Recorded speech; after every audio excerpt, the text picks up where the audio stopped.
Hoy, domingo 5 de abril, se cumplen 23 días desde que se declarase el estado de alarma en España. Hemos transitado por la negación, la incredulidad, el miedo e incluso la hiperactividad, como en mi caso. Sí, las 2 primeras semanas me refugié en este podcast, en mi trabajo, en un esfuerzo por intentar comprender qué estaba pasando. Aunque el objetivo último era no pensar, para así alejar la incertidumbre y esa pregunta que tantas veces me atormenta. ¿Hasta cuándo? Y en ese hasta cuándo me he acordado muchas veces de Conchita, mi profesora de latín del colegio, y cómo consiguió que nos aprendiésemos de memoria la primera frase pronunciada por Cicerón en las Catilinarias. Quacusque tandem abutere Catilina patientia nostra. ¿Hasta cuándo abusarás, Catilina, de nuestra paciencia? Paciencia. Esa es la actitud vital que más estamos ejercitando estos días. Y vamos a necesitar tenerla fortalecida, porque esto no termina al aplanar la curva. Nos quedan por delante meses de ser muy pacientes. Para algunos de nosotros, este es el escenario más parecido que viviremos a una guerra. Pero el enemigo es un virus invisible y por eso nos ha costado tanto concienciarnos de su fuerza destructiva. En cuestión de semanas hemos pasado de ¿es solo una gripe?, a desinfectar la compra con lejía y a buscar en Internet cómo hacer aislamiento si me contagio. Pese a estar más conectados que nunca, esa incredulidad inicial es algo que se repite de China a Italia, pasando por España hasta llegar a Estados Unidos. Lo compruebo a diario con las noticias que nos llegan desde el extranjero. Es como ver la misma película mala de terror y saber con seguridad qué va a pasar en la siguiente escena. ¿Pero hasta cuándo? Hoy, 23 días más tarde, ya tengo la respuesta. Hasta que sea necesario. Hasta que no se logre una vacuna, la única medicina disponible se llama responsabilidad individual. Seamos pacientes, porque además estamos en deuda con los que hoy arriesgan sus vidas en la primera línea de combate.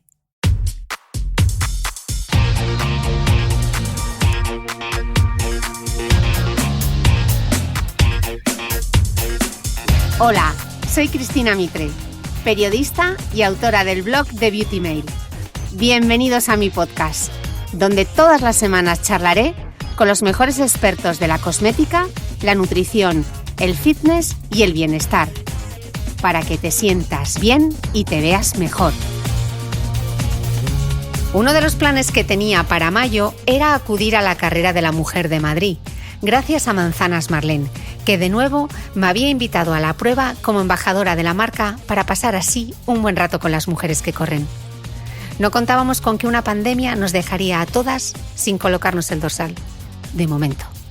Pero Manzanas Marlene ha querido seguir demostrando una actitud positiva ante los desafíos y apoyar además el trabajo que hacemos desde el podcast de Cristina Mitre.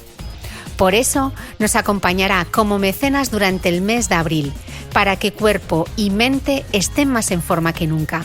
Muchas gracias a mi mecenas Manzanas Marlene, hija de los Alpes, por apoyar la continuidad de este podcast. Bienvenidos todos a un nuevo episodio del podcast y estoy en Madrid con 2 pedazos de invitados estrenando nuevo equipo porque por fin puedo grabar a 3 bandas y esto es una maravilla. Estoy con la doctora Paloma Borregón y el doctor Sergio Farrais porque hoy vamos a hablar sobre los mitos y verdades sobre el gluten y la enfermedad celíaca, algo que habéis pedido muchísimo por redes sociales. La doctora Paloma Borregón es doctora en medicina, dermatóloga, especialista en estética y gran experta, voy a coger aire para que me salga, en dermatitis herpetiforme, que es la forma en la que la enfermedad celíaca da la cara en nuestra piel, porque de hecho fue el tema de su tesis doctoral, que lo tiene aquí encima de la mesa. Y el doctor Sergio Farrais es médico especialista en aparato digestivo de la Fundación Jiménez Díaz de Madrid, donde dirige además la unidad de enfermedad celíaca y es miembro de la Sociedad Española de la Enfermedad Celíaca, y tanto la doctora como el doctor son miembros del Comité de Expertos de Enfermedad Celíaca celíaca de la Federación de Asociaciones de Celíacos de España. Y ahora me vais a dar un premio por haber dicho todo esto de seguido y sin respirar. Muy bien. Muchas gracias, Cristina. Gracias. Bueno, empecemos sobre todo por poner este tema en contexto. ¿Qué es la enfermedad celíaca? Pues muy bien, Cristina. El concepto de enfermedad celíaca ha cambiado radicalmente en los últimos años. Ha pasado de ser una enfermedad poco común, rara, que parece que era solo de niños, de síntomas intestinales, a ser una enfermedad sistémica, es decir, que puede presentar cualquier manifestación, que puede aparecer a cualquier edad y que en muchas ocasiones es de difícil diagnóstico para los profesionales. La enfermedad celíaca tenemos que tener en cuenta que es una enfermedad autoinmune, no es una alergia, no es una intolerancia, es una enfermedad crónica que no se cura, que se produce en individuos con una determinada predisposición genética al ingerir gluten. Y, claro, ¿qué es el gluten? Ya que hemos explicado la enfermedad celíaca, aquí el otro protagonista. Mira, el gluten es la proteína que contienen determinados cereales, como son el trigo, la cebada, el centeno y la avena. Bueno, con la avena, no todas las avenas, en teoría, si la avena es pura no tendríamos problema, pero como se suele procesar con el resto de cereales, pues normalmente retiramos al paciente el trigo, la avena, la cebada y el centeno. Que son los cereales que tienen gluten, pero creo que hay también que, además de estar en los granos de esos cereales que hemos comentado y en sus harinas, nos podemos encontrar el gluten en muchísimas otras cosas, ¿no? Sí, el principal problema, y esto es lo más difícil que encuentran los pacientes celíacos, cuando los diagnosticamos y les decimos que tienen que quitar el gluten, no les parece tanto trabajo, pero luego en el día a día se dan cuenta que es realmente difícil. Esto es debido a que el gluten es una proteína que no tiene valor nutricional, prácticamente no tiene ningún valor nutricional, pero tiene un importante valor culinario. Es decir, el gluten es lo que se utiliza para espesar, para que lo que da elasticidad y esponjosidad a los alimentos, y entonces se va a utilizar en gran cantidad de productos procesados, productos envasados, como conservante, y entonces es muy difícil porque hasta el 80-85% de los productos procesados contienen gluten. Entonces ahí está la dificultad. Y no solo eso, Cristina, sino que es que encima el gluten puede estar en cualquier parte, porque no solo donde está, sino también donde no está, pero ha habido gluten anteriormente, también puede estar. Eso se llama contaminación cruzada. Ok, o sea que puede haber como trazas, ¿no? Restos de gluten. Exactamente, si tú cocinas primero algo con gluten y luego después te pones a cocinar algo sin gluten, si no limpias bien, si hay restos, etcétera, pues existe contaminación, así que te produciría daño igualmente. Estábamos hablando antes de los cereales y comentaste el tema de la avena y realmente hay un poco como de controversia respecto a la toxicidad de la avena para las personas celíacas, como que no hay un consenso. Es un poco lioso, ¿no? A ver, como ha dicho Paloma, históricamente la avena se ha considerado que tiene gluten y se ha retirado de la dieta de los celíacos. Pero esto no es cierto, ¿no? La avena per se no tiene gluten, pero suele estar contaminada. ¿Por qué? Porque se procesa y se cultiva en los mismos campos donde se cultivan los otros cereales. Si nosotros conseguimos una avena certificada sin gluten, se podría consumir, pero no todos los celíacos, ¿no? Hay un 2-3% de celíacos que reaccionan frente a la avena produciendo los mismos síntomas que con el gluten. ¿Y esto por qué? Si la avena no contiene gluten. Es que la avena tiene una proteína similar al gluten que algunos celíacos, su sistema inmunitario, la confunden como la otra porque son muy parecidas, reaccionan y producen la enfermedad. Por eso, cuando un paciente es diagnosticado de enfermedad celíaca, esto sí que es verdad, no existe consenso en los diferentes países, pero en España el consenso que se ha llegado a la comunidad científica es que al inicio del diagnóstico no se consume avena. Cuando el paciente ya está sintomático aproximadamente al año, se introduce avena pero con un control médico y si no da síntomas, no eleva anticuerpos, pues puede seguir consumirla. Y una cosa muy importante que es que estos pacientes pueden tomar avena certificada sin gluten. No es que puedan tomar productos que contienen avena. No se pueden tomar galletas de avena, etcétera, porque esa avena no sabemos si está contaminada o no. Ok. Al comienzo de nuestra charla estábamos hablando de alergias, intolerancias. Entonces, yo creo que nos vendría bien hacer como un esquemita mental y que nos explicase el doctor cuál es la diferencia entre sensibilidad al gluten, personas celíacas, alérgicas al trigo y los intolerantes. Y así tenemos the big picture, la gran foto. Pues muy bien, porque es muy importante aclarar estos términos, ¿no? Existe mucha confusión, se utilizan unos términos por otros y esto es inadecuado. Incluso en revistas de divulgación científica, en artículos científicos, se utilizan unos u otros términos y esto no es adecuado. Y es muy importante diferenciar estos términos porque la historia natural y el pronóstico de estas diferentes enfermedades no es el mismo, ¿no? En primer lugar, intolerancia al gluten no existe porque no es una intolerancia. Lo que vamos a tener es enfermedad celíaca, que como hemos dicho, enfermedad sistémica, crónica, autoinmune. Luego vamos a tener la alergia al trigo, que es una alergia, una reacción frente a determinados componentes del trigo, como puede ser el gluten o otros componentes del trigo distintos que no sea el gluten, que es como la reacción que aparece en los alérgicos, por ejemplo, a los frutos secos, ¿no? Puedes tener síntomas digestivos importantes, pero también puedes tener manifestaciones en la piel, como ronchas, sabones, e incluso una dificultad respiratoria puede ser grave, mortal. Y luego tenemos la famosa, que últimamente estamos escuchando mucho, sensibilidad al gluten no celíaca, ¿vale? Esto es un síndrome que muy controvertido, ¿no? Hay muchos médicos que creen en él, otros que no. Se va a caracterizar por signos y síntomas relacionados con el gluten que desaparecen al retirarlos en aquellos pacientes en los que hayamos descartado enfermedad celíaca y alergia al trigo. Es decir, para diagnosticar a un paciente de sensibilidad al gluten no celíaca, debemos haber descartado antes que no sean celíacos. ¿Por qué digo esto? Porque del 100% de los pacientes que creen que tienen una sensibilidad al gluten, que creen que tienen síntomas con el gluten y por ello lo retiran, el 30% son realmente celíacos, ¿no? Entonces es muy importante, esto hay que diferenciarlo porque en un pronóstico y en la historia de la enfermedad van a cambiar muchas cosas. Ok. Doctora, en una presentación tuya hablabas de la pirámide de la enfermedad celíaca y decías que los síntomas digestivos son solo la punta del iceberg. ¿Qué otros síntomas no digestivos hay? Pues mira, Cristina, efectivamente ese es el problema de la enfermedad celíaca, es que pensamos que solamente afecta al intestino y realmente esa es esa punta del iceberg, que son los síntomas intestinales.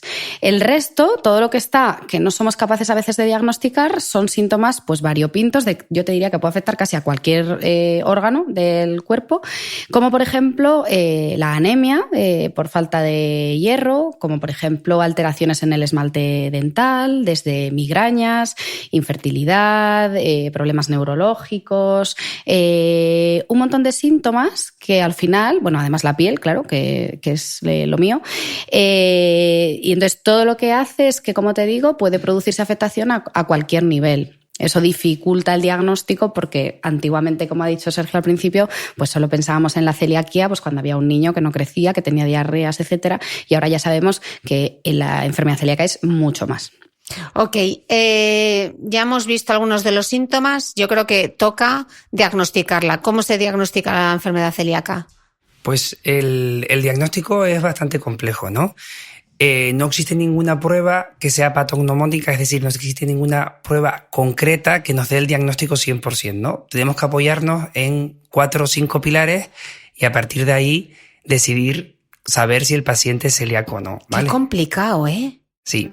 Lo más importante de todo esto es que el paciente no debe retirar nunca el gluten antes de iniciar el diagnóstico. ¿Por qué? Porque la mayoría de estas pruebas, al retirar el gluten, se negativizan. Entonces nunca vamos a saber si el paciente realmente es celíaco o no. Entonces, si tenemos dudas de si somos celíacos o podemos tener enfermedad celíaca, acudir a un médico especialista sin haber retirado el gluten, porque si no el diagnóstico se va a complicar bastante. Ese es uno de los mensajes, Cristina, yo creo que más importantes del día de hoy. El titular, sí. Ese es el titular. No te quites el gluten. Exacto. Primero que te lo diga tu médico, que te lo estudie y luego ya lo haces. Retira. Entonces, para diagnosticar vamos a tener varias pruebas, ¿no? Primero, debemos sospecharlo, ¿no? Entonces, la clínica sugerente, es decir, tener manifestaciones intestinales que nos puedan sugerir una enfermedad celíaca o manifestaciones extraintestinales. Como dice Paloma, una dermatitis herpetiforme puede ser sugestivo de enfermedad celíaca, un chico joven con osteoporosis, una anemia ferropenia que no responda a hierro y otras muchas manifestaciones. Es decir, lo primero es sospecharlo y luego empieza la batería de pruebas. La primera prueba que se hace es una analítica sanguínea donde vemos los anticuerpos, la serología. Este anticuerpo, muchos pacientes celíacos lo conocerán, se llama anticuerpo antitransglutaminasa y es muy sensible y específico, pero que sea negativo tampoco descarta la enfermedad celíaca. Existen pacientes que tienen anticuerpos negativos, pero la mayoría de estos son por lo que hemos hablado, porque vienen ya sin gluten o porque consumen poco gluten. Por ejemplo, familiares de celíacos. Si en tu casa tu hijo es celíaco, pues vas a consumir mucho menos gluten que una persona que no tenga familiares celíacos en casa. Entonces esto puede falsear el resultado. Entonces, esta es la primera prueba, ¿no?, que hacemos los anticuerpos. Y este es otro de los mensajes, que si los anticuerpos son negativos, no quiere decir que no vayas a ser celíaco. Quiere decir que si la sospecha clínica, como ha dicho Sergio al principio, es importante, hay que seguir buscando. Exacto. Entonces, seguimos buscando, ¿no?, anticuerpos que pueden ser positivos o negativos. En la mayoría de los celíacos sí que es verdad que son positivos, y el diagnóstico de confirmación es con una biopsia intestinal, ¿vale? Una biopsia que se hace mediante una endoscopia digestiva alta, es decir, un tubito flexible que se introduce por la boca hasta llegar al intestino y se cogen unas muestras. Y estas muestras se analizan en el laboratorio. Y ahí vamos a tener un daño que es sugestivo de enfermedad celíaca, pero tampoco es único de enfermedad celíaca. Es decir, el daño que se ve en el intestino se debe correlacionar con la clínica y con la serología, con los anticuerpos del paciente, ¿de acuerdo? Porque aquí también hay muchos errores diagnósticos, ¿no? Un paciente que se le hace una biopsia intestinal y está dañada, en muchas ocasiones se le dice, pues eres celíaco. Pues no, me refiero, un daño intestinal puede estar causada por muchas causas y hay que ver el resto de puntos para ver si uno es celíaco o no. Este es el puzzle del que tú hablas, Sí, ¿no?, de la enfermedad justo. celíaca. La endoscopia tiene que ser además dirigida, es decir, no nos vale cualquier endoscopia. O sea, si tú sospechas enfermedad celíaca, tenemos que ir al bulbo duodenal, hay que coger las muestras y analizarlas. ¿Qué vamos a ver en esa endoscopia? Pues los daños que produce la enfermedad celíaca en el intestino. ¿Qué es? Pues sobre todo atrofia intestinal. Tú sabes que el intestino es muy largo y además tiene muchos pliegues para que absorbas los máximos nutrientes, ¿no? ¿Qué pasa en estos pacientes? Que la inflamación que producen esos anticuerpos contra el intestino lo que hacen es que lo dañan, lo destruyen y lo atrofian, lo dejan liso. Eso por un lado, y luego por otro lado vemos muchos linfocitos, que son estas nuestras células de las defensas que están ahí revolucionadas, pues los vemos en aumento. Esos son los signos que vemos en la endoscopia. Exacto. Y como dice Paloma, la endoscopia tiene que ser digerida porque otra dificultad en el diagnóstico es que la afectación de la enfermedad celíaca en el duodeno es parcheada. ¿Qué quiere decir esto? Que hay zonas del intestino que están dañadas y zonas que no. Entonces se deben coger muchas biopsias de los sitios adecuados, e incluso en un paciente que tenemos alta sospecha de enfermedad por síntomas anticuerpos positivos, si la biopsia sale normal, está justificada repetirla antes de retirar el gluten para estar seguro que el paciente es celíaco. ¿Y los test genéticos? Sí, esto es otro punto importante en el diagnóstico. El test genético no es obligatorio hacer en todos los pacientes para diagnosticar, pero sí que nos ayuda muchísimo. Su principal valor es para descartar enfermedad celíaca. ¿Por qué? Porque este test genético, es el DQ2 y el DQ8, está en el 30-40% de la población, y el 30-40% de la población no es celíaca. El 1% de la población es celíaca. Por tanto, el 3% de los que tengan los genes van a ser celíacos. Entonces, ¿para qué nos sirve? Para descartar. Si el estudio genético es negativo, es prácticamente imposible que sea celíaco.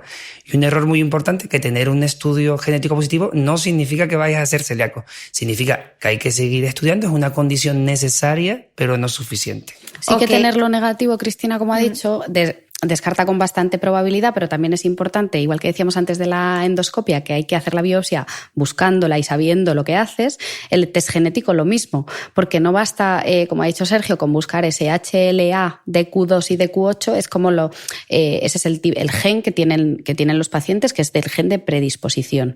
Pero cada vez ya sabemos más que ya no solo es el DQ2 y DQ8 lo que tiene que ser positivo, que son este tipo de genes, sino que a veces ya sabemos que solo con medio gen de DQ2, se llama medio DQ2, también ya te predispone. Entonces, si vas a un laboratorio que solamente te busca el DQ2 y DQ8 y te lo descarta, pues estás perdiendo pacientes que son celíacos.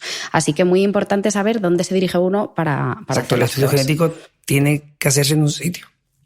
Perdón, que se miren todos los haplotipos, todos los alelos, ¿no? Para el médico, cuando vea la consulta, ver el cuadro y saber si existe realmente riesgo o no a padecer enfermedad celíaca. He leído además que solamente entre un 25 o un 30% de cada 100 personas, perdón, lo estoy leyendo mal, una de cada 100 personas es celíaca, pero solo entre el 25 y el 30% de ellos está diagnosticada. Claro, es que con toda esta batería de pruebas es que es complicadísimo llegar al diagnóstico. La gente llega el día, o sea, Sí, estamos viendo que los datos... A veces nos falla la sospecha clínica. Como ha dicho Sergio, es que es el paso 1. O sea, es sospechar. Si no lo sospechas, yo siempre digo que la enfermedad celíaca es como buscar una aguja en un pajar, ¿no? Si tú no sospechas que un paciente puede ser celíaco, no vas a buscar por ahí. Esto nos pasa a los médicos en general con todas las enfermedades. Entonces, tú primero se te tiene que encender la bombilla y tienes que decir, pues mira, este paciente que tiene esto, pues puede ser celíaco. Vamos a pedirle la serología, la genética, etcétera, la endoscopia. Pero primero se te tiene que encender la bombilla. Por eso a veces, y por esa punta del iceberg que hablábamos antes, es tan difícil llegar al diagnóstico. Por eso cuanto más... verás que los profesionales que nos dedicamos a la enfermedad celíaca nos dedicamos muchísimo a difundir enfermedad celíaca, porque cuanto más sepan los pacientes en su casa, cuanto más profesionales sanitarios nos escuchen que ven pacientes pasar por delante de ellos todos los días, cuanto más alarmas se enciendan, mejor llegaremos al diagnóstico y mayor será ese porcentaje. O sea, ya no solo es por toda la batería de pruebas, sino que es que lo primero es sospecharla, que es casi el reto diagnóstico más difícil en la enfermedad celíaca. Sí, esto es muy importante, ¿no? Que primero la sospecha y luego, aunque hay un elevado infradiagnóstico, hemos mejorado muchísimo, ¿no? Hace 10 años el 80% de los celíacos no estaban diagnosticados. En el 2014 el 50% y ahora 25-30%. Entonces, cada vez se sabe más, cada vez se escucha más, cada vez más los sanitarios estamos más formados en enfermedad celíaca y cada vez los diagnósticos son más prontos. Entonces la pregunta del millón, ¿realmente hay más enfermedad celíaca o es que estamos diagnosticando mejor la enfermedad? Yo creo que ambas cosas, ¿no? Estamos diagnosticando más y no sabemos muy bien por qué. Hay algunos estudios que apuntan a que realmente hay más enfermedad celíaca por también un crecimiento de más enfermedades autoinmunes. Y, como habíamos dicho, el gluten es el principal factor ambiental que desarrolla la enfermedad celíaca y hoy en día se consume mucho más gluten, ¿no? Consumimos muchos productos procesados y el gluten, la cantidad de gluten en el trigo actual es mayor que en el trigo ancestral. Entonces, si sabemos que el gluten desencadena la enfermedad y consumimos más gluten, pues parece ser que esta puede ser una de las razones por que haya más enfermedad. Lo que está claro es que tiene que haber una predisposición genética y que el gluten está ahí, pero como dice Sergio, pues que tiene que haber otros factores que ojalá pudiéramos controlarlos, pero que por ahora los desconocemos, que es lo que hace que en unas personas sí se desencadene la enfermedad y en otras no. Teniendo la misma genética, pues solo en algunos de ellos sí se desencadena y en otros no. Entonces, ojalá lo supiéramos, pero pues por ahora no. De acuerdo. ¿Cuál es ahora que hablamos tanto de la microbiota, ¿qué papel juega la microbiota en la enfermedad celíaca? Claro, esto es una de las cosas que acaba de decir Paloma, ¿vale? Entonces sabemos que gente con una predisposición genética que consume gluten desarrolla la enfermedad y otras no. Y parece que la microbiota aquí va a jugar un papel. ¿Cuál? No lo sabemos, pero lo que sí sabemos es que la microbiota del celíaco es distinta a la microbiota de un paciente que no tiene enfermedad celíaca.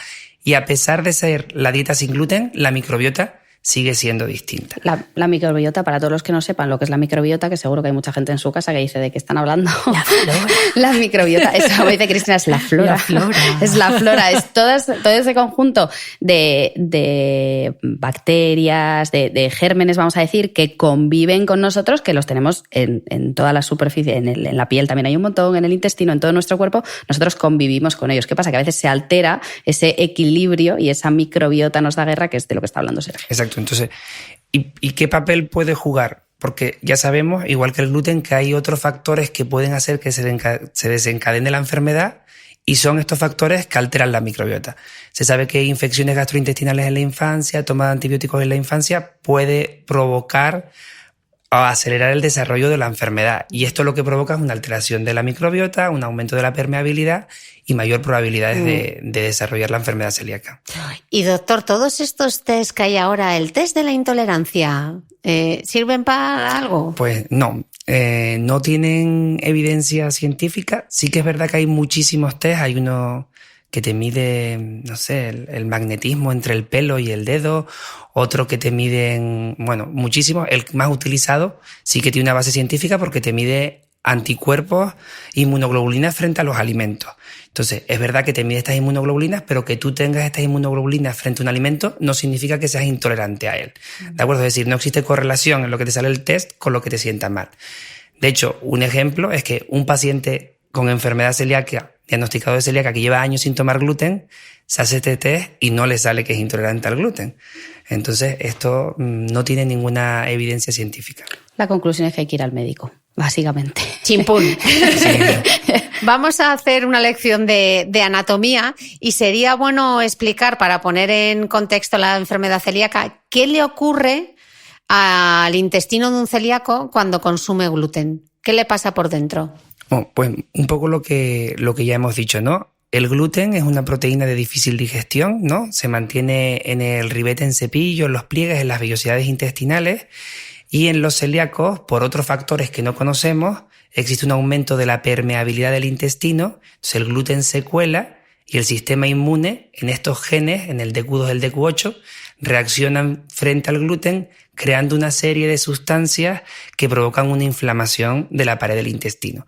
Esta inflamación en un primer momento es el aumento de los linfocitos y posteriormente se llega a producir una atrofia vellositaria, es decir, las vellosidades ya no dejan de ser altas, se aplanan, se achatan y hacen que no absorbamos nutrientes y podamos tener signos y síntomas de la enfermedad. Uh-huh. ¿Y hay grados de celiaquía? Y entonces, bueno, puede ser un poquito más o menos estricto con la dieta, o si eres celíaco, eres celíaco. Si eres celíaco, eres celíaco y no hay grados. Siempre nosotros tenemos mucha lucha porque hay pacientes que te preguntan, ¿y tú cómo eres de celíaco? ¿Pero qué pregunta es esa? No, yo soy celíaco, entonces el gluten me hace daño. Es verdad que hay grados de severidad de la afectación intestinal, porque sí que tenemos unos criterios que se llaman MARS, los grados de MARS, que sí que pues vamos en función del daño intestinal que tú tengas, pues tenemos desde cuando solo se ven más linfocitos de la cuenta en el intestino, que sería un grado 1, que antiguamente eso no se consideraba enfermedad celíaca, pero ahora ya sí, consideramos que cuando hay más número de linfocitos por cada célula intestinal, que se llaman enterocitos, ya eres celíaco de grado 1, grado 2, grado 3 cuando hay atrofia intestinal, ¿no? Que puede ser atrofia leve, atrofia más severa, ¿no? Y sobre todo la atrofia puede ser parcheada, que es lo que decía Sergio antes, que es el problema del diagnóstico, que a lo mismo te cojo una biopsia y no lo veo, entonces tengo que coger varias, o puede ser ya extendida a todo el intestino. Entonces, esos sí son grados de severidad intestinal, pero eso no quiere decir que a ti el gluten te haga más o menos daño, o sea, que seas más o menos celíaco. Y también hay grados de síntomas, es decir, hay pacientes que son celíacos y toman gluten y no le pasa nada, y hay gente que son celíacos y toman gluten y se ponen malísimos. Entonces, por eso todos deben hacer dieta sin gluten. Y luego, que el grado también de afectación intestinal no se correlaciona con los síntomas. Es decir, tenemos pacientes con una atrofia severa que no tienen ningún síntoma, y tenemos pacientes con una simple inflamación leve del intestino delgado y que tienen muchísimos síntomas, ¿no? Entonces, todos ellos, dieta estricta, sin gluten, tengan o no tengan síntomas, no sé, es más o menos celíaco. Claro, entonces cuando te dicen ese de, venga, hombre, un poquito de gluten, que no pasa nada, pues sí que pasa, ¿no? Y exactamente lo que pasa... Sí que pasa, lo que pasa es esto que hemos contado, ¿no? Si tú consumes gluten, sigues activando el sistema inmune y mantienes una inflamación crónica del intestino que a largo plazo puede tener consecuencias importantes, ¿no? Aparte de que hacer la dieta estricta sin gluten es muy complicado, si encima haces pequeñas transgresiones, vas a tener esta cascada inflamatoria activada y vas a mantener un grado de inflamación que a largo plazo te puede dar problemas. Yo siempre, para explicar esto, Cristina, como es en general todas las enfermedades autoinmunes, lo que explico es que tus anticuerpos, o sea, tus propias defensas están como más revolucionadas, ¿no? Entonces las tienes cabreadas, en este caso, cuando comes gluten. ¿Qué pasa? Que cuando tú comes gluten, como dice Sergio, aunque no te den síntomas, estás cabreando esos linfocitos, esos anticuerpos, los estás cabreando, estás inflamando. Eso a largo plazo y crónicamente pues puede tener complicaciones más severas, aunque no te dé síntomas, que eso no quiere decir que no te esté dañando el intestino a largo plazo. Y si tú eres celíaco y haces dieta sin gluten estricta, eres una persona absolutamente normal y no tienes riesgo de tener nada malo, pero si tú estás inflamando crónicamente el intestino, sí que podría haber más riesgo de linfoma o de que esos linfocitos se cabreen. No solo eso, sino en general esto pasa con cualquier anticuerpo o cualquier enfermedad autoinmune, que por eso se asocian. Yo normalmente digo que los linfocitos, los anticuerpos están como pues más reactivos a cualquier cosa, por eso se asocian. Estoy pensando, tras lo que habéis dicho, en esas personas que son celíacas y son asintomáticas, es decir, que no tienen esos síntomas o que no tienen esas diarreas o que no se encuentran mal, que no le duele la tripa. Claro, eso no es evidente. Entonces, ¿qué señales de alarma tienen todos esos pacientes que no que claro, que toman gluten y no les sienta mal. Esto es como 1, 2, 3, responda otra vez. Vamos a ir enumerando todas las cosas que te pueden pasar si eres celíaco. Claro, entonces, en principio, que cómo lo controlan estos pacientes es yendo al médico, ¿no? Entonces tienes que ir al médico porque, lo que hemos dicho, puedes tener manifestaciones que no son intestinales. Es decir, tú puedes tomar gluten, ser celíaco, no encontrarte mal, pero tener complicaciones graves, ¿no? Entonces puedes tener todos los órganos y aparatos, ¿no? Hematológicos en la sangre, pues puedes tener anemia ferropénica, anemia por déficit de vitamina B12 o ácido fólico, puedes tener las transaminasas, que son las enzimas del hígado alteradas, puedes tener déficit, alteraciones de la coagulación por malabsorción de vitamina K, puedes tener las plaquetas muy elevadas, y así con todos los órganos. Por ejemplo, más cosas, pues como decíamos antes, infertilidad. Hay mujeres, de hecho ahora ya se mete en el protocolo de estudio de fertilidad, se mete el estudio y se meten los anticuerpos de enfermedad celíaca, porque es una de las causas que si tus anticuerpos están revolucionados, pues también puedes tener dificultades para quedarte embarazada, pues otro de los órganos que se puede afectar. Sí. Luego, por ejemplo, a nivel reumatológico, ¿no? Hay muchas enfermedades autoinmunes reumatológicas que se asocian a la enfermedad celíaca, es decir, son más frecuentes y parece que si consumes gluten empeoran. Y una enfermedad reumatológica claramente relacionada es la osteopenia y osteoporosis. ¿Por qué?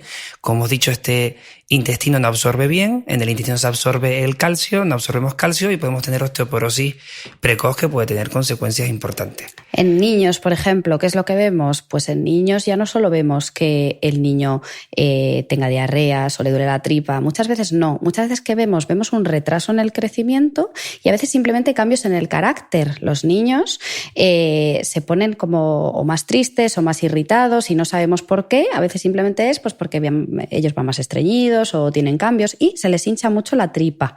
Entonces, en un niño así, que no crece, que no tiene ganas o que tiene cambios del estado del ánimo y que tiene la tripita muy hinchada y muy dura, también hay que sospechar celiaquía. Sí, y luego quizás la complicación más temida por los celíacos es el linfoma intestinal y el adenocarcinoma intestinal. Es decir, un paciente que se diagnostica de celíaca que no sigue la dieta tiene riesgo de padecer un cáncer de intestino delgado. La verdad que lo vemos muy poco frecuente, pero existe esta posibilidad. Entonces, aunque no se tengan síntomas, se tiene que hacer la dieta estricta. Otro de los problemas que vemos, Cristina, es en los dientes, que a veces no le damos importancia, pero mucha gente tiene alteraciones en el esmalte dental. O bien se le descascarillan dientes, o bien tienen manchas, tienen un piqueteado. Hay como muchos síntomas de alteraciones dentales, así como otras cosas en la boca, como las aftas orales, que son las llagas o heriditas. Hay gente que las diagnosticamos por ahí porque les dan brotes de esas heriditas en la boca y acabamos llegando al diagnóstico de enfermedad celíaca. Como ves, vamos un poco por todos los... No sé si hay un órgano que no afecte la enfermedad celíaca. Luego hablaremos de la piel en concreto, que ese es tu... Ese me lo estoy saltando porque sé que viene luego. Ese es tu territorio. Y yo me pregunto, ¿se cura? No. Actualmente no existe cura. Se controla con la dieta, ¿no? Haciendo una dieta sin gluten estricta, tiene las mismas probabilidades de tener alguna complicación que una persona que no tenga la enfermedad. Pero actualmente no hay cura.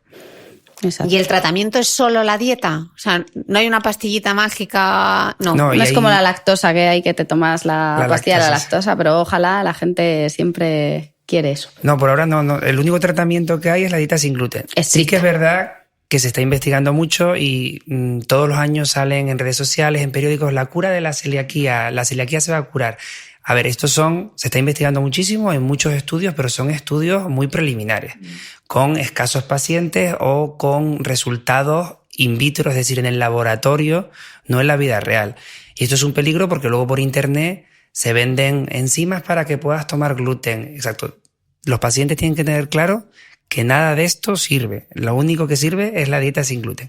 Sí que es verdad que estamos esperanzados porque se está investigando mucho y en unos años quizás haya algo, pero a día de hoy no hay nada. Y es que es muy difícil hacer la dieta sin gluten y hacerla estricta y hacerla bien. Muchas veces vemos que los pacientes creen que están haciendo la dieta, pero no mejoran, tenemos síntomas, el paciente está mal, hacemos anticuerpos y vemos que es que todavía hay anticuerpos. Entonces, ya muchas veces no solo es que la enfermedad celíaca te esté produciendo esos síntomas, sino que es que no estás haciendo bien la dieta. A veces no conscientemente, a veces es como lo que tú dices, por un poquito no pasa nada y la gente se toma un panini, ¿vale? Pero lo normal es que los pacientes intenten hacer la dieta, pero no tengan en cuenta pues pequeñas contaminaciones cruzadas industrializadas, otras cosas, y esto sí que es muy importante, porque entonces hay que sentarse con el paciente y decirle, a ver, vamos a ver qué cosas estás haciendo bien, qué cosas estás haciendo mal, y empezar de cero y prestar atención a esas cosas. Eso lo hacen muy bien y casi todos los especialistas que nos dedicamos a esto, yo creo que derivamos al paciente a las asociaciones de enfermedad celíaca, porque son las que, tú imagínate que ahora, Cristina, yo te digo, pues ahora de repente tienes que dejar de comer gluten, trigo, avena, cebada, centeno, y puede estar en un montón de sitios. Pues tú te vuelves pues loco. Sí, os pediré luego para las notas del podcast que dejemos referenciadas asociaciones o artículos o cosas que pueden ser de interés para la gente que tiene celiaquía o sospecha que puede tenerla. Una pausa y seguimos. ¿Te cuesta no picar entre horas? Uno de los snacks más saludables son las manzanas y además ahora son perfectas porque aguantan mucho mejor que otras frutas más perecederas. Jugosas, sabrosas y crujientes. Así son, por ejemplo, las 5 variedades de manzanas Marlen, cultivadas con mucho mimo en los valles Subtirol en los Alpes. Un enclave especial que les proporciona sus características únicas de sabor y textura. La Royal Gala, la Red Delicious, Golden, Granny Smith o Fuji. Cualquiera es perfecta como tentempié saludable y que a mí me gusta acompañar con un puñado de almendras naturales o también cortadas como si fuesen crudités con un poco de mantequilla de cacahuete.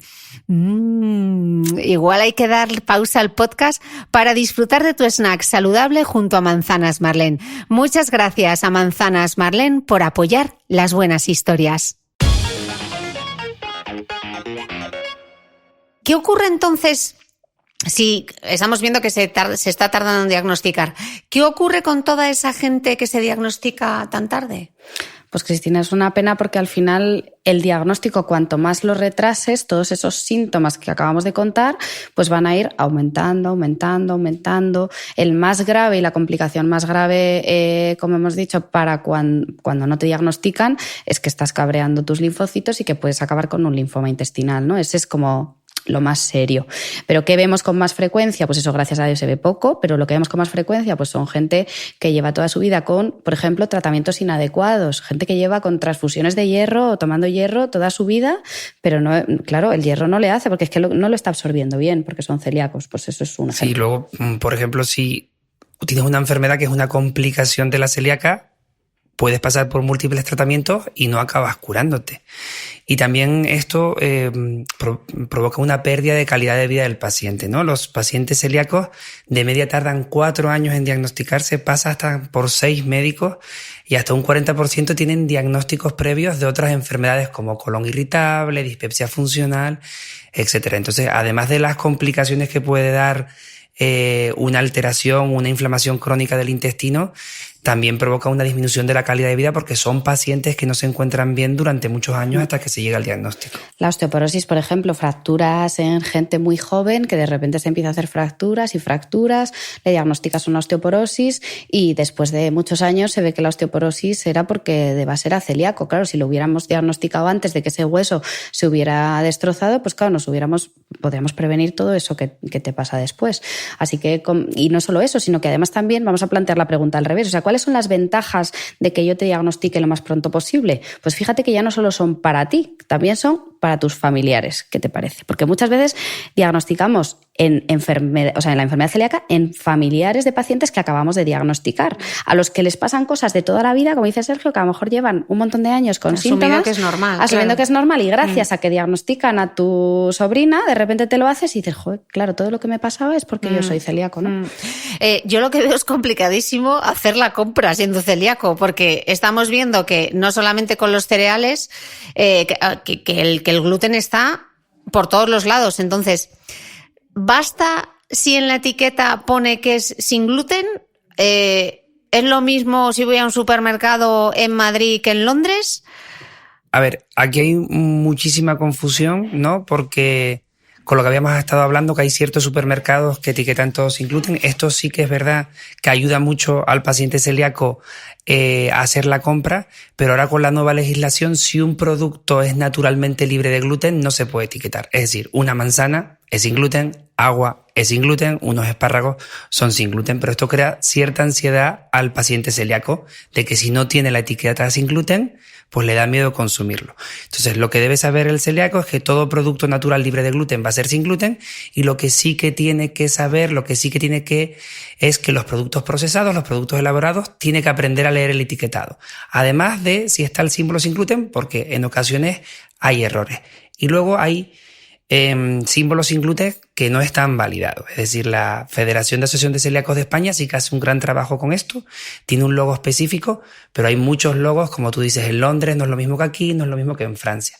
Entonces la Sociedad de Asociaciones de Celíacos de Europa se ha puesto de acuerdo, y a partir del 2020 va a haber un único logo, que es la espina barrada. La barrada, exacto, la espiga barrada, perdón. Y esto sí que indicaría. Pero esto indica que tiene menos de 20 partes por millón de gluten, ¿de acuerdo? Porque son productos elaborados, pueden tener, y entonces parece que esto es lo que pueden consumir los celíacos. Y esto es un lío, Cristina, porque cuando llegas muchas veces al supermercado y ves que algo que tú creías que dabas por hecho que no lleva gluten, y de repente ves que pone una etiqueta que pone sin gluten, dices, pues entonces todo lo que me he comido yo hasta ahora lleva gluten. Un yogur, por ejemplo. El otro día veía yo, pues tú dices, bueno, pues el yogur es leche y tal, pues no debería de llevar gluten. Pero ¿qué pasa? Que hay algunos que llevan gluten, pues porque los espesan. Si es que el tema es que estos cereales son muy buenos espesantes. Entonces, claro, pueden estar en cualquier parte. Por eso esas etiquetas ayudan mucho, pero es verdad que, como dice Sergio, pues tampoco tienen que estar en todas partes. Por eso es muy importante la labor de las asociaciones, que tienen más tiempo que nosotros, los médicos, muchas veces, para sentarse con el paciente y decirles, mira, pues estos sí les orientan súper bien, porque efectivamente hacer la compra al principio pierdes horas leyendo etiquetas. Claro, y yo desde mi más profunda ignorancia, en la etiqueta, ¿cómo aparece el gluten? ¿Gluten? No. Claro, ese es el problema, porque, por ejemplo, si pone almidón y no especifica el tipo de almidón, ya no lo podrías consumir, ¿no? Porque el almidón puede ser de trigo, de maíz, de patata, entonces debe especificar el tipo de almidón. Sí que es verdad que hay una ley ahora que es obligado declarar los alergenos, pero no todo el mundo la cumple y no están obligados a declarar las trazas. Entonces, ahí está la complicación. Y no solo la comida, sino también, por ejemplo, los medicamentos. Nosotros que mandamos fármacos, pues también espesa los medicamentos, le da consistencia a las pastillas, a las cápsulas. Entonces hay que mirar si tú eres celíaco, en la farmacia hay que avisar, oye, que dame uno que sea sin gluten, o fijarte que efectivamente en los ingredientes del fármaco en cuestión, del almidón sea de maíz y no sea de trigo. Sí, en los fármacos sí que ahora es obligatorio poner si es con gluten o sin gluten, ahí lo tendríamos más fácil. En las farmacias, que no se preocupe la gente, que lo saben. O sea, si tú en la farmacia se lo comentas, ellos eligen de todos los que haya el que no tiene gluten. Vale, ¿y esta moda del comer sin gluten tiene sentido? ¿Adelgaza? ¿Es más saludable? ¿Te hinchas menos? Pues no, se hinchan menos, como digo yo, los que son celíacos de verdad, porque hay mucha gente que empieza la dieta sin gluten, pues está de moda, voy a empezar la dieta sin gluten, y dice, uy, qué bien estoy, ya no se me hincha la tripa, ya no me pasa no sé qué. Es que a lo mejor eras celíaco. O sea, pero como has empezado la dieta sin gluten sin que te hayamos visto, pues mal. Y ahí ya desde empieza el principio, mal. La dificultad luego para diagnosticar, y además se está demostrado que lo que es saludable es hacer una dieta variada sin ultraprocesados, pero no una dieta sin gluten. De hecho, ya sabemos que hacer una dieta sin gluten incluso puede ser menos sano, porque los productos elaborados sin gluten, es decir, el pan sin gluten, los bollos sin gluten, son más ricos en grasa, tienen más sodio y tienen menos fibra. Y de hecho, si los pacientes celíacos, en vez de hacer una dieta natural libre de gluten, consumen principalmente estos productos, pues tienen más problemas de obesidad, de colesterol, hipertensión, incluso diabetes, ¿no? Entonces, la dieta sin gluten es más sana para los celíacos. Para los que no son celíacos, lo que tienen que hacer es una dieta natural, equilibrada, sin ultraprocesados, pero no tiene ningún sentido retirar el gluten. Si tartas de bollos, sean con gluten o sean sin gluten, efectivamente vas a engordar. O sea que los ultraprocesados sin gluten son igual de malos que los o peores. Entonces, lo que intentaba hacer la industria alimentaria era conseguir productos sin gluten que estuvieran buenos, ¿no? Entonces, como hemos dicho que el gluten lo que tiene son propiedades culinarias, para que los productos sin gluten estén buenos, pues tienen muchas grasas, muchos azúcares. Ahora eso se ha conseguido, hay productos sin gluten que están realmente buenos, y ahora el siguiente paso que están intentando, y la verdad que están muy concienciados, es intentar hacerlos más sanos. Porque hoy en día un bollo sin gluten engorda más que un bollo normal. Okay. Y es verdad que ahora están más buenos de lo que estaban antes. Antes si tú intentas hacer un pan sin gluten, es muy difícil, sale muy duro, porque claro, si es que para eso están estos cereales, claro, le dan consistencia, lo ponen esponjoso, entonces cuesta mucho y cada vez se intenta hacer mejor para que sepan mejor, para que el paciente celíaco no note esa diferencia con un trozo de pan o un bollo normal. Pero claro, ahí está el problema. ¿Es más caro comer sin gluten? Muchísimo. Más. Sí. Cada vez, es verdad que cada vez yo creo que está un poco igualándose la cosa, pero es mucho más. Sí, que la hemos nombrado mucho, pero la Federación de Asociación de Celíacos de España ha sacado un informe que la cesta de la compra, no comer en general, porque ya sí vas a comer por ahí más todavía, pero la cesta de la compra por celíaco es 1.000 euros más caro al año aproximadamente. Y tú imaginas que esto es una enfermedad, como has dicho, que tiene una predisposición genética y que en una familia pueden haber varios celíacos. Imagínate una familia con 3 niños celíacos, pues serían 3.000 euros más al año por cesta de compra, y además el tratamiento de los celíacos es la dieta y no está financiado, ¿de acuerdo? Igual que los diabéticos se le paga a la Seguridad Social la insulina y a los hipertensos los antihipertensivos, los celíacos no reciben ningún tipo de ayuda para su tratamiento, que es la dieta. Y ahí es importante, Cristina, recordar, que no lo hemos dicho antes en el tema de la dieta sin gluten, como dice Sergio, que claro, toda la familia, a veces varios miembros de la familia son celíacos, lo cual te incrementa el precio, lógicamente, pero además cuando uno cocina en casa, a veces le surge mucho a la gente la duda de, vale, yo soy celíaco, entonces a mi hijo no le doy gluten, porque ya, claro, para que no se me haga celíaco o entre otras cosas, porque es más fácil cocinar lo mismo para todos. Pero eso es un error. Ahora Sergio que nos lo diga más profundamente, pero claro, los niños hay que meterles el gluten cuando les toque, aunque sean hijos de celíaco, porque si no podría ser peor. Entonces, lo ideal en casa es un poco rollo, pero efectivamente a los niños sí que hay que darles gluten y el celíaco pues tiene que comer sin gluten y simplemente tener mucho cuidado con esa contaminación cruzada que decíamos antes, pero esto es sí. así. Como el gluten es el que desencadena la enfermedad, entonces si un niño no consume gluten o consume poco gluten, nunca vamos a llegar a saber si desarrollaría la enfermedad.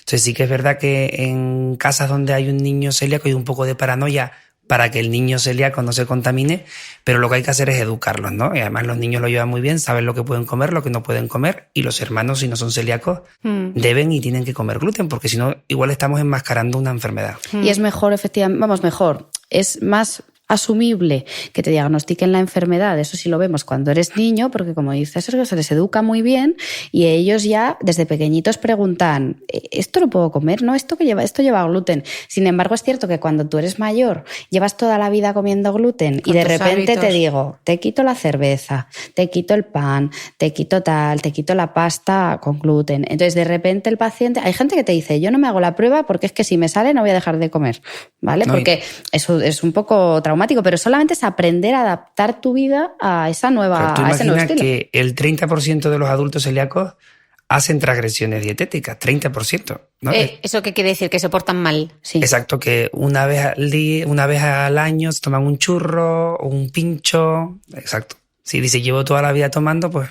¿Sabes cuál es el problema de eso? Que no sabemos cuánto tiempo los anticuerpos circulan por ahí. O sea, todo lo que esto es como dejar de fumar, ¿no? Tú dejas de fumar y de repente dices, pues me fumo un cigarrito. Pues a lo mejor te apetece fumarte 70 cigarritos. Pues esto es parecido. Entonces, lo que pasa con esto es que, claro, tú que tienes ahí tu cuerpo tranquilo y relajado, de repente dices, pues hoy no puedo más, me voy a tomar un churro.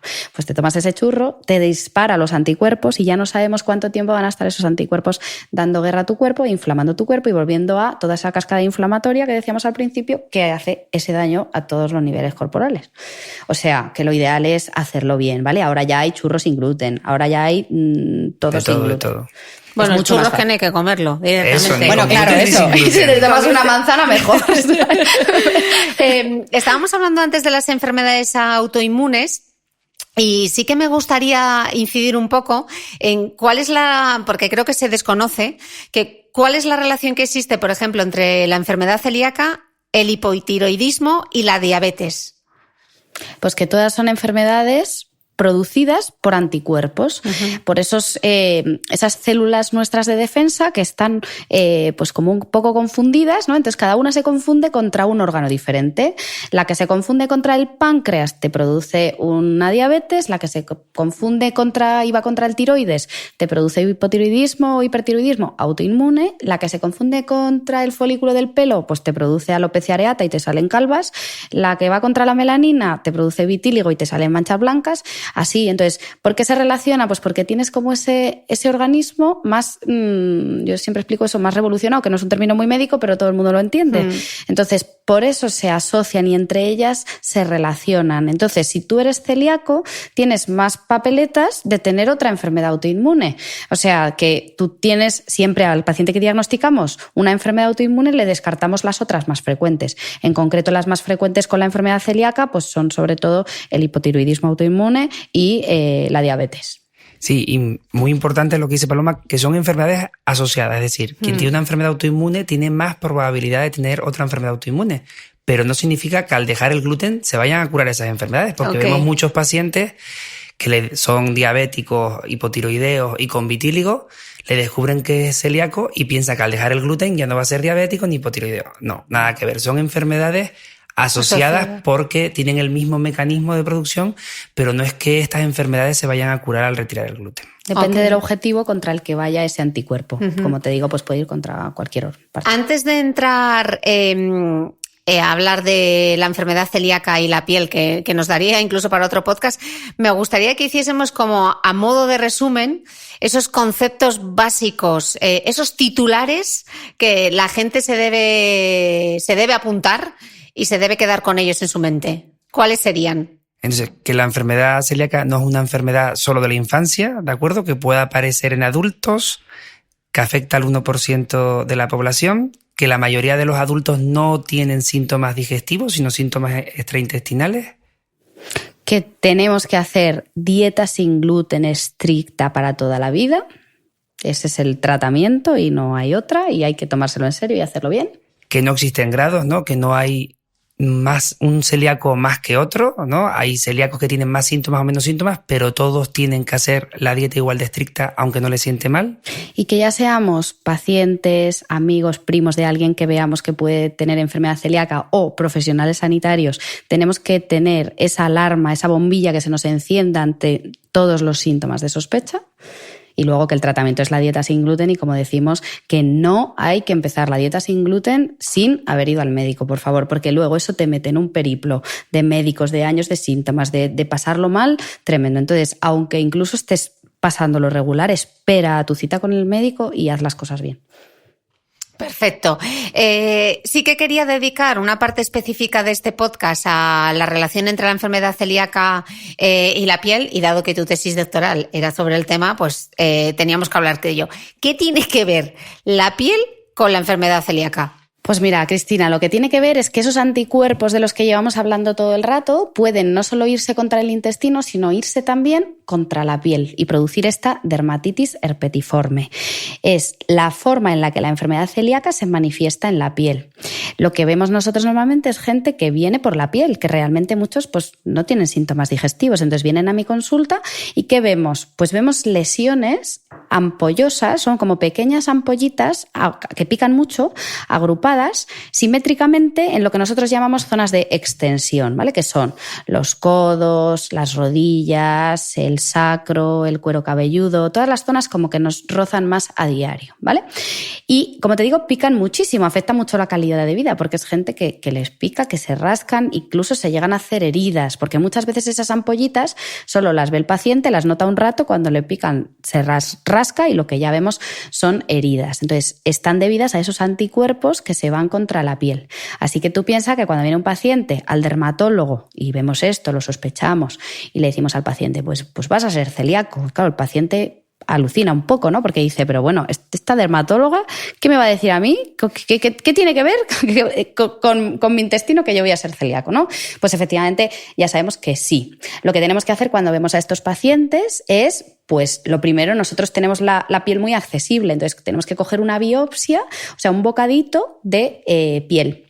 Lo mandamos al microscopio, igual que hacemos con el intestino, y lo que vemos es que esa ampolla es debida a determinados anticuerpos que se depositan de determinada manera en la piel. O sea, yo te pido una biopsia normal y una biopsia que se llama con inmunofluorescencia directa, que lo que me permite es ver anticuerpos de tipo IgA depositados de forma granular, como lo que es en una de las capas entre la dermis y la epidermis de la piel, y eso hace que se despeguen las células y salgan esas pequeñas ampollitas que son tan desagradables, ¿no? ¿Y cuál es el problema de esta enfermedad y por qué yo me senté a hacer la tesis sobre esto? Pues por lo que llevamos hablando todo el rato, porque yo me planteé el retraso en el diagnóstico de esta enfermedad, porque veía pacientes con síntomas de más de 20 años rascándose la piel como descosidos, poniéndose corticoides en crema, muchos tratamientos. Va por brotes esta enfermedad, entonces hay veces que estás peor, hay veces que estás mejor, que no se sabe muy bien por qué se desencadenan, a veces sí sabemos que es por el estrés, pero pues la gente no lo relaciona solo con me he pegado un atracón de gluten y me han salido ronchas en la piel, ¿no? Simplemente viene y va, ¿no? Que es una de las dificultades diagnósticas. Pero no todo el mundo que es celíaco se le tiene que manifestar en la piel, ¿no? Exactamente, no. Okay. Entonces, lo que no sabemos es por qué a algunos sí y a algunos no, porque, por ejemplo, de hecho, es curioso que la enfermedad celíaca afecta más a mujeres, como la mayoría de las enfermedades autoinmunes, y sin embargo la dermatitis herpetiforme la vemos más en hombres. Pero bueno, es un dato curioso que no sabemos por qué es, ¿no? Es como en una relación de 3-1 hombre-mujer. Y no sabemos por qué, en unos sí y en otros no. Pero lo que está claro, antiguamente se pensaba que eran dos enfermedades diferentes, que tú tenías dermatitis herpetiforme y que se asociaba a la enfermedad celíaca. A día de hoy ya sabemos que es la misma enfermedad. O sea, que si tú a un paciente con dermatitis herpetiforme le haces la biopsia intestinal, tiene atrofia intestinal. Nosotros normalmente cuando diagnosticamos a través de la piel, y además le hacemos anticuerpos al paciente, el paciente vemos que tiene los anticuerpos elevados, podríamos además pedirle una endoscopia intestinal. No es obligatoria porque yo ya sé que si te diagnostico a través de la piel dermatitis herpetiforme, te voy a quitar el gluten para toda la vida y eres celíaco. Pero ¿qué vemos, Cristina? Que la gente que diagnosticamos a través de la piel les cuesta un poco más tomarse en serio la dieta sin gluten, porque parece como que es que yo tengo ronchas. Entonces, cuando de verdad yo les pido esa endoscopia y el paciente ve que tiene el intestino atrofiado, entonces es cuando de repente dice, ostras, pues es que esto va más allá. Y ahí se toman mucho más en serio la dieta sin gluten. Por eso yo normalmente sí que cuando me preguntan, yo veo pacientes con dermatitis herpetiforme y con enfermedad celíaca prácticamente todos los días en la consulta y claro, siempre es esa duda. ¿Y hay que hacer la biopsia intestinal? Pues hombre, no es que haya, pero sí que es recomendable ver cómo tienes el intestino. De hecho, Sergio, ver que luego la evolución, pues es importante filiar, que decimos nosotros, ¿no? Ver cómo está. Y también es importante porque a lo mejor en este momento el paciente no tiene síntomas digestivos, pero si empieza a tener síntomas digestivos es bueno tener una biopsia de base para ver cuando él empieza a hacer la dieta sin gluten cómo estaban esas vellosidades intestinales. Y yo que sufro tanto de herpes, que me salen tantos herpes y estás hablando de las ampollitas y que pica mucho, ¿se suele confundir con los herpes? Pues mira, por eso se llama herpetiforme, realmente no porque tenga nada que ver con la infección del herpes, pero sí porque se parecen, porque son pequeñas ampollitas agrupadas igual que el herpes. ¿Qué pasa? Pues que el herpes normalmente sale en una pequeña zona y sin embargo esta enfermedad es como si fuera parecido al herpes, muchas ampollitas agrupadas así sobre una base roja, distribuidas pues más zonas del cuerpo. La zona del cuerpo más afectada y la que yo cuando viene un paciente y me dice pues tengo lesiones aquí y allá, ¿será una dermatitis herpetiforme? Siempre les pregunto por una zona, que es la que está afectada prácticamente, bueno, en concreto en los pacientes de mi tesis en el 100%, pero yo te diría pues que en la inmensa mayoría de los pacientes, y son los codos. Los codos y esta parte de delante, que es en la zona del antebrazo, es donde más frecuente y donde todos los pacientes les sale. Además, cuanto peor estés, pues ya te pueden ir saliendo en más zonas, ¿no? Esas pequeñas ampollitas que pican mucho, que afectan un montón a la calidad de vida. Tú imagínate, Cristina, estate rascando durante 20 años. Rascando, pues eso, con en cualquier circunstancia. Claro. Y corticoides y tal, y así toda la vida. Hasta que de repente llega alguien y te lo quita todo. Entonces, claro, yo es de las cosas más agradecidas de diagnosticar, más difíciles de diagnosticar, porque no es que los o sea, yo veo gente que ha ido a muchos dermatólogos, pero no es que el dermatólogo no lo haga bien, es que es una enfermedad igual que la celíaca en el resto del cuerpo, pero es que es difícil de diagnosticar. Primero porque cuando viene uno al dermatólogo a veces no siempre tiene las ronchas tan visibles, y porque a veces como se rascan, tú no ves la ampollita, que es lo que te da, lo que enciende la bombilla, no la ves. Entonces hay que buscarla, preguntarte, que se te encienda la bombilla de que puede ser esto y decirle al paciente, ¿te sale? ¿Cómo son las lesiones? ¿Te salen pequeñas ampollitas, se rompen, etcétera? Entonces ya vamos buscando y sospechando ese diagnóstico. Se trata igual a través de la dieta, porque al final es enfermedad celíaca. Claro, yo lo que hago es quitarle al paciente la dieta, le quito el gluten para toda la vida. Pero ¿qué pasa? Aquí tenemos una ayuda que no tenemos en la enfermedad celíaca, que es un fármaco que se llama Dapsona o sulfona.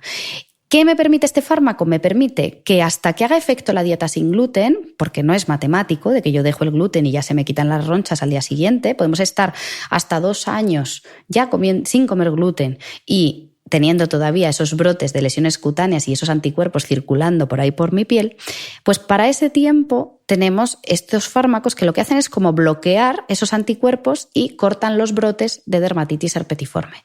Pero no hacen nada sobre el intestino. Por eso ahí Sergio no tiene arma. ¿Ves? Yo tengo este arma, pero ojo porque es peligrosa. Porque claro, hay gente que dice, bueno, yo hago la dieta sin gluten, pero si me como un churro, vamos antes a lo mismo, pues luego tengo la Dapsona. Pues vamos a lo mismo, ¿no? Porque ese churro ya te ha producido anticuerpos que como estés otros 2 años con los anticuerpos circulando.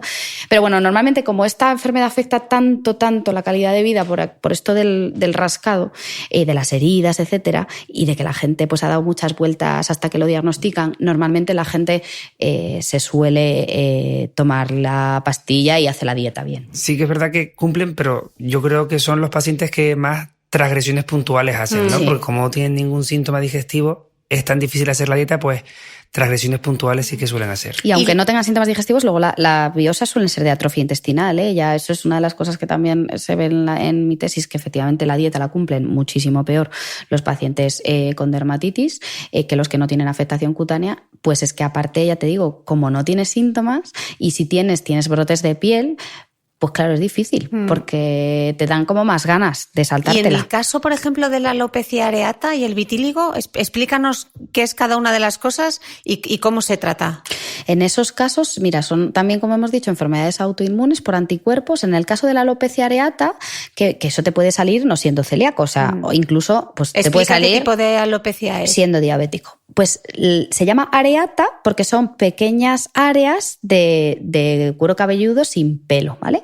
O sea, calvitas sin pelo. Normalmente se desencadena también por estrés, como te digo, no hace falta ser celíaco ni nada, pero sí es verdad que si tienes enfermedades autoinmunes se asocia. Entonces, ¿qué hacemos con esas pequeñas calvas? Que pueden ser pequeñas, pero pueden ser grandes. Puede acabar evolucionando, caerse del pelo incluso de toda la cabeza, que se llama alopecia areata total, o incluso puede ser universal, o sea, que se te cae todo el pelo de todo el cuerpo, y porque una pregunta, va contra el folículo. ¿Alguien que tenga una alopecia areata debería hacerse las pruebas de la enfermedad celíaca? Mira, cuando tenemos una alopecia areata, a día de hoy, lo único que sí que tenemos recomendado descartar es enfermedades del tiroides autoinmunes, porque son las más frecuentes asociadas. En principio no hay ningún protocolo que nos diga que si tienes una areata te hagas celiaquía si no hay síntomas relacionados. Sin embargo, de tiroides sí. Si yo veo una areata siempre pido tiroides. Pero de celiaquía no, probablemente porque no hay ningún protocolo, ¿eh? Pero yo si el paciente tiene más síntomas y me hace sospechar, siempre le pido anticuerpos. Y luego se trata con corticoides. Esto sí, porque aquí sí que tengo anticuerpos que me están inflamando el folículo, entonces con crema de corticoides o bien pinchando los corticoides en la zona. En el caso del vitíligo es parecido, pero en vez de ser el objetivo del anticuerpo, el folículo del pelo, es el melanocito, que son las células que nos dan color a la piel, la melanina. ¿Qué pasa? Pues que se lo están inflamando, lo están destruyendo y hacen que no se produzca melanina en una zona. Entonces vemos pacientes que tienen manchas blancas por el cuerpo. A veces pueden ser más discretas, suelen salir en torno a los orificios, pues en torno a la boca, en torno a los ojos, muchas veces en las manos, y a veces la gente pues tiene distribuidas por toda la superficie corporal. Ahí lo tenemos más difícil porque no tenemos ningún arma muy buena que vaya a destruir esos anticuerpos contra nuestros melanocitos. Sí que hay algunos fármacos, hay algunas cremas, a veces damos fototerapia, o sea, recomendamos como rayos ultravioleta, controlados por supuesto por el médico, que estimulan la melanina de alrededor de las manchas blancas y hacen que se pigmenten un poquito, pero bueno, ya te digo que ahí hay menos que hacer. Y luego hay cremas que son inmunomoduladoras, que se llaman, que son inhibidores de la calcineurina, se pone la crema y lucha contra esos anticuerpos. Pero si tienes vitíligo no va a mejorar por Pues no, la mira, dieta. Claro, muchas veces la gente... O sea, si está asociado a enfermedad sí. celíaca no va a mejorar con la dieta. No, muchas veces sí que vemos pacientes con alopecia areata así muy severa que cuando le diagnosticamos la celiaquía y dejan el gluten mejoran, pero eso no quiere decir que sea matemático en todos. Y es verdad que cuando tú tienes una enfermedad autoinmune que está inflamando tu cuerpo, o sea, que tienes esos anticuerpos como revolucionados, parece que el resto del cuerpo está también como más revolucionado, ¿no? Entonces, por eso siempre hay algunos que mejoran, pero no es matemático. De hecho, en los estudios nunca llegan a demostrar que si tú dejas el gluten te mejoren las enfermedades asociadas a autoinmunes. Como sí pasa con el linfoma. O sea, sí sabemos que el riesgo del linfoma disminuye si tú haces la dieta sin gluten y ya no tienes más riesgo de linfoma que una persona que no es celíaca, pero no así el resto de las enfermedades. Exacto. Esto es porque todas las enfermedades autoinmunes que estamos hablando no sabemos por qué se producen. Es decir, tú generas anticuerpos frente a sustancias que destruyes. Y la enfermedad celíaca es la única enfermedad autoinmune que se sabe qué factor ambiental la desencadena, que es el gluten. Entonces, esto se ha extrapolado, en plan, si yo dejo el gluten y me curo una enfermedad autoinmune, a lo mejor dejo el gluten y se curan otras.